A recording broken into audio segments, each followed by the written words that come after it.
As cicatrizes em One Piece possuem um significado bastante importante para os personagens, afinal a maioria delas representa um marco na vida deles, uma passagem de era, uma nova evolução do personagem, assim como a gente vai ver no vídeo de hoje. Mas além de simplesmente só falar das cicatrizes que os personagens possuem, eu também vou explicar cada uma delas, afinal a gente tem algumas interessantes e provavelmente outras que você talvez tenha até perdido. Vamos então começar com a do Shanks, né? Afinal, o pirata perdeu o seu olho num confronto com o Barba Negra. Pelo menos é isso que Shanks fala para o Barba Branca. Num confronto com o Barba Negra, ele tem o seu rosto arranhado pelo pirata. A questão aqui é quando isso aconteceu, porque não foi no mesmo tempo que a gente esperava que fosse.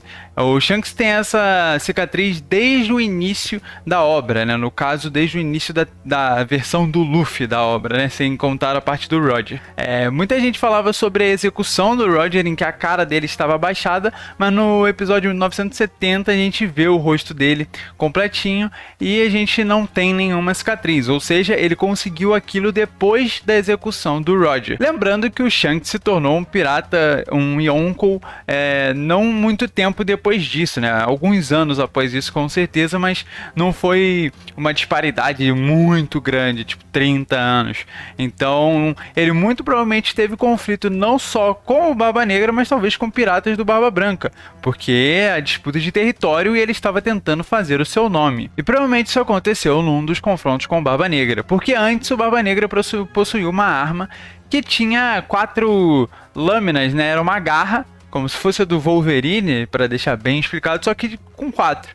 Talvez o Shanks tenha quebrado um lado e aí, né, tendo cortado só 3, né, fazendo essa garra ter passado pelo seu olho. Além dessa, o Shanks tem uma um pouco mais permanente, que é do seu braço, né? Afinal, no primeiro capítulo de One Piece, Shanks salva Luffy de ser engolido por um rei do mar e acaba perdendo e entregando o seu braço para o bicho. É curioso essa parte, que ele já era um Yonkou e ele muito provavelmente já poderia não só ter desviado, como também impedido o bicho de ter comido o braço dele de diversas formas diferentes. Até mesmo utilizado o Haki do Rei antes do bicho acertar ele. Mas vamos aceitar a parte simbólica feita pelo Oda para ter um pouco mais de emoção na série. Indo agora para o atual pirata do Chapéu de Palha, todo mundo já ficou cansado de ouvir de onde veio as cicatrizes do Luffy. Eu vou só reforçar aqui rapidinho. A do rosto veio na tentativa desesperada do garoto sair numa aventura com os piratas do Ruivo. Tentativa infelizmente falha, ele não conseguiu convencer, enfiando uma pequena faca no seu olho, né, embaixo dele, mas não foi o suficiente para convencer o Ruivo a levar ele na jornada que ele faria após sair da cidade do Luffy. E a sua do peito, que é um grande marco de fato não só para ele, mas como para toda a obra, a gente tem o Akainu, né, tentando fazer o Luffy ser um cosplay de Ace Parte 2, quase conseguindo, mas não foi o suficiente, né? Ele acabou formando esse X, talvez para deixar de maneiro a cicatriz, mas foi uma cicatriz perigosa para o garoto Chapéu de Palha, que quase acabou morrendo no final da Guerra de Marineford após ter dado a vida literalmente para salvar o seu irmão. E já continuando com essa cena, a gente tem o Jinbe, que apesar de não parecer, ele também possui, né, provavelmente uma cicatriz de queimadura logo na parte em que o Akainu acertou ele, junto, né, com o Luffy, que ele atravessou o Jinbe e acertou o Luffy logo por trás. A gente vê o Jinbe todo atravessado, uma foto dele com enfaixado e com sinal de queimado, mostrando que ele realmente também deve ter ficado com uma cicatriz parecida com a do Luffy. E também é um marco pro personagem, né? Que, segundo ele, quando conversava com Ace, dizia que não iria ajudar o seu irmão, não iria fazer as coisas pro irmão do Ace, porque ele era um pirata. E aí, ao ter contato com o garoto do Chapéu de Palha, ele acabou entendendo por que todo mundo fica ao lado do Luffy e ele compartilhou desse sentimento, assim salvando o garoto do Chapéu de Palha, mesmo botando sua vida em risco. Afinal, o Jinbe tinha meio que uma vontade de morrer na guerra de Marineford, né? Mas essa parte a gente deixa de lado. Continuando com o Chapéu de Palha, a gente tem agora o Zorão da Massa. Zorão da Massa que tem duas cicatrizes bastante importantes, que é a do seu peito, que é basicamente a última derrota dele para um espadachim. Então a gente tem esse pequeno marco para ele. Desde então ele não perdeu para um espadachim, apesar de ter sido humilhado pelo Kuma, né? Que acabou sendo uma ajuda para ele no geral, né? Mas foi o que aconteceu. E a outra é a do seu olho, que até hoje dizem e afirmam que é algo especial, que o olho dele vai abrir. E eu acho que isso tudo, com todo respeito, é uma baboseira. Eu não acho que o Oda vai botar nada de especial no olho dele.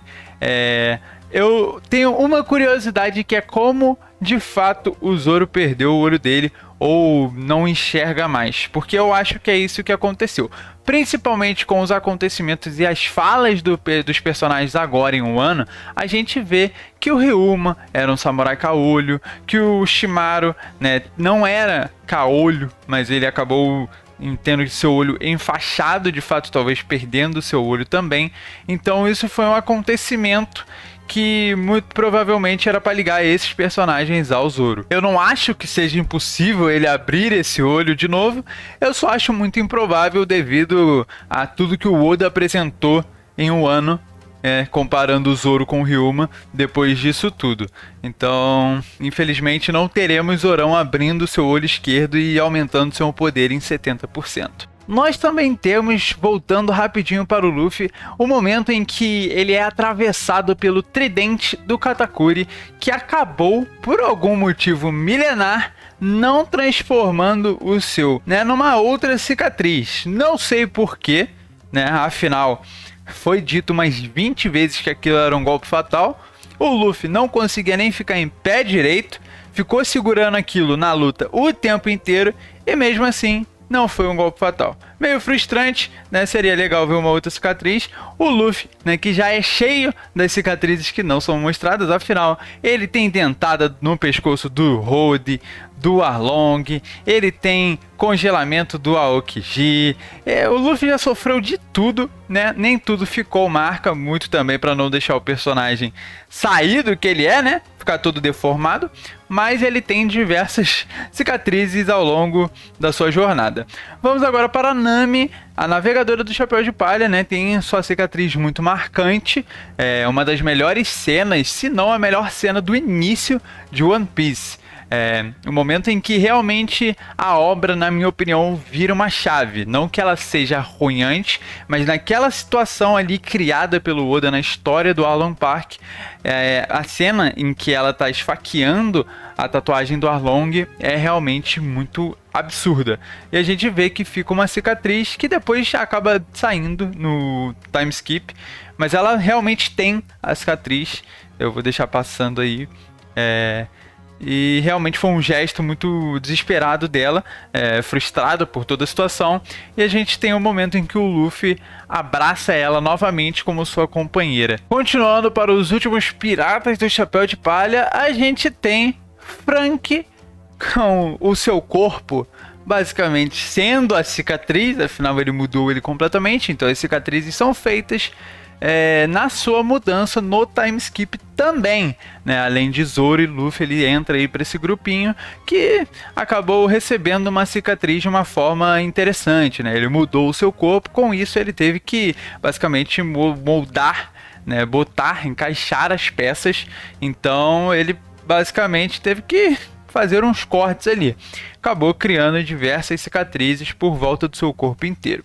Junto com ele, a gente tem para finalizar o Chopper, que possui aí uma cicatriz bastante marcante, na cena em que ele basicamente aparece com o chifre quebrado, e o seu chifre de fato está quebrado até hoje. A gente vê que ele no pós-time skip tem um pequeno band-aid em volta da onde o chifre foi quebrado. E é uma parte bastante interessante, bastante bonita, mas bem mais simples, bem menos visível do que as outras faladas aqui anteriormente. Agora vamos falar um pouco de marinha, um papinho mais interessante, né? Primeiro começando, a gente tem as duas maiores cicatrizes de One Piece no geral, que é a do Aokiji e a do Akainu. As duas foram feitas na batalha em que decidiria quem seria o novo almirante da frota. Akainu saiu como vitorioso, mas ainda assim ele carregou uma cicatriz no seu corpo igualzinha à do Aokiji. Continuando, a gente tem alguns outros personagens para a marinha não tão importantes. A gente tem o X-Drake, o Kobe e o Fujitora. Eu não ia botar esses três juntos, mas acabei falando porque eu acredito que o Fujitora possa ser da Sword, assim também como o Garp. Eu posso estar meio maluco, mas as cicatrizes desses personagens estarem representando algo que é contra a ideia do governo mundial, contra a manipulação que eles fazem, que apesar de estar do lado da marinha também está contra alguns ideais que eles não concordam. A Sword veio para cumprir esse papel perfeitamente, e o Kobe, junto com o X-Drake e o Fujitora, tem uma cicatriz não exatamente igual, mas muito parecida com uma com as outras. E a gente tem o Garp nessa equação, que não tem uma cicatriz muito parecida. Na verdade, a cicatriz do Garp veio de muito tempo atrás, desde quando ele era criança. Provavelmente aconteceu em uma das suas aventuras como criança e fez ali aquela volta no olho dele. É bastante interessante, mas também para representar o filho e o neto, né, que todos também têm algo na parte esquerda do rosto. Ele possui essa e não tem muito o que dizer. Talvez ele tenha relações com a Sword por conta do seu posicionamento com relação ao Stenobito, ao governo mundial e a tudo isso, mas a sua cicatriz de fato não se sabe de onde foi tirada, assim como a dos outros. Talvez um ritual de entrada, mas é difícil ter certeza o que realmente quer dizer. A gente tem a do Sabo, né, já falando sobre cicatrizes no olho esquerdo, que eu não sei o que o Oda tem, mas ele pelo visto gosta dessa parte. Carregando junto com o Dragon, ele naquela explosão acabou sendo atingido e o seu olho esquerdo ficou queimado. Apesar disso, ele não perdeu o olho esquerdo ou perdeu a sua visão, ele só ficou caído, todo desengonçado, enquanto o Dragon salvava a criança. A gente tem a do Kid, que curiosamente também é no olho esquerdo. Já falei, né? O Oda é aficionado pela parte esquerda dos personagens. Não só isso, ele também tem a perca do seu braço, né? Que muito provavelmente foi causada, na real, se eu não me engano, foi causada confirmadamente pelos Piratas do Ruivo. E também a sua cicatriz deve ser devido a um desses confrontos, que muito provavelmente foram bastante ferozes. Então, afinal, o Kid é bastante violento, então ele acabou recebendo essa violência de volta. E para finalizar, vamos aqui com Barba Branca, que possui muitas cicatrizes, muitas, tantas que eu não consigo nem contar aqui. Afinal, a guerra de Marineford foi extremamente difícil para o pirata, mas as mais importantes dele ali são os 2 buracos que o Akainu fez no peito dele ao final da guerra, e também a parte do rosto dele que ficou em carne viva, também atravessada pelo magma do Akainu. É a única coisa que realmente aconteceu com ele que deixou uma marca muito grande, mas é uma cicatriz e é uma das importantes, entre aspas. Então, vim aqui só para explicar como é que foi, e basicamente isso.